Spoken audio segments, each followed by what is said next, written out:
Rare opinion ni Marlon Tapales, inamin na he is nervous sa paparating nilang laban ni Naoya Inoue sa December 26. Well, hindi mo masisisi si Marlon Tapales kasi si Naoya Inoue is a heavy punching power, sharp timing, superb technique, 90% accurate win at 25 sa nakalaban niya. Ang 22 hindi nakaabot sa final bell ng 12 rounds. Nickname, Monster Naoya Inoue. All over the world na mahilig sa boxing, shock na nakasubaybay sa laban nilang dalawa at most of them isa lang ang prediction, si Naoya Inoue ang mananalo at uuwing dala-dala ang undisputed world champion title. At nagpost si Naoya Inoue sa Twitter, ilang linggo na lang daw unification match na, wala daw sure win sa pagbaboxing kaya nagpupursige siya at excited na makatapat si Marlon Tapales sa laban. Even sa comment, sure win na daw si Naoya Inoue ang mananalo. At kahit nasabi ni Marlon Tapales na he is nervous, yung nervous daw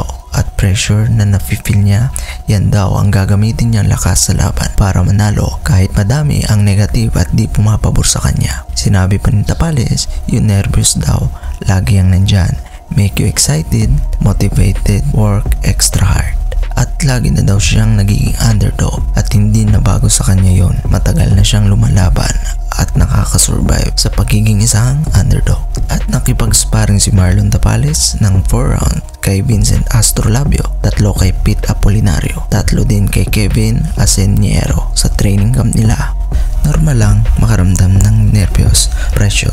Yan ang greatest challenge para magpursige pa at to make you best version of yourself. At practice makes you better. Guys, suportahan natin si Marlon Tapales. Kahit papano, representative pa rin yan ng Pilipinas. Positive lang lagi.